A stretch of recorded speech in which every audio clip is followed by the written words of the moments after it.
When it comes to ground bait, a lot of anglers grab the favourite bag, mix it the same every time and probably catch a fair few fish on it. But thinking outside the box and thinking a little bit deeper about how you actually mix that ground bait can be deadly. It'll catch you more fish and bigger fish as well. So to demonstrate, I'm going to use one of my favourite commercial mixers, Green Supreme, because you can do a lot with this. It's super versatile. So here's 3 of my favourite textures of ground bait and when and why I use them.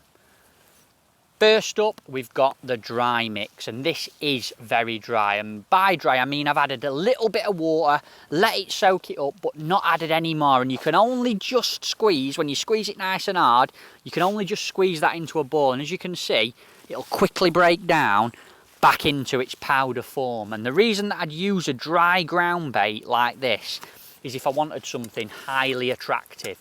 So that dry mix will go to the bottom, but because it's not got much water in it, it'll explode open and all them particles, pellets, fish meals, cereal will fizz up off the bottom, bringing fish in. So that's the dry mix. Difficult days, calm days, especially in the autumn and winter, it's deadly for getting fish into your peg.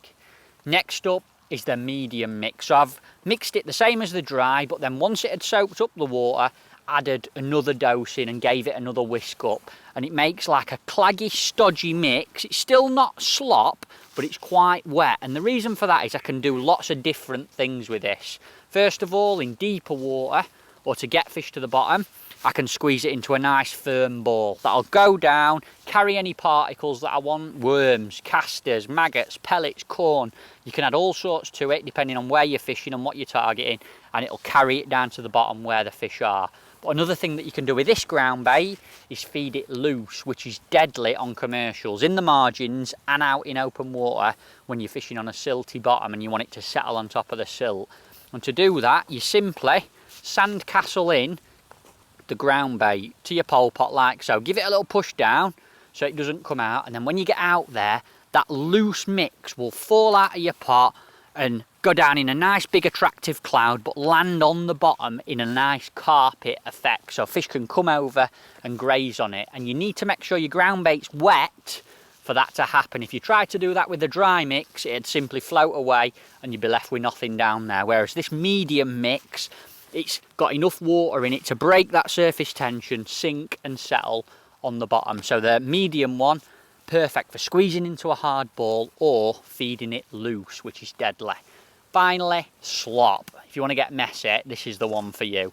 Now, slop is highly attractive, and a little bit like the dry ground bait, it gives off a lot of smell, scent, attraction, but this is for fishing in the upper layers or in shallow water. When you see slop go into the water, it hits the water, whether you're throwing it or potting it in out of a pole pot, and it explodes into a massive cloud. All the oils and fizzing and attractants come out of that ground bait. They're really soluble in the water, and fish just love in the summer months coming up and feeding in that cloud of slop. So bit of shallow fishing for carp and F1s in the summer, I'd never be without slop.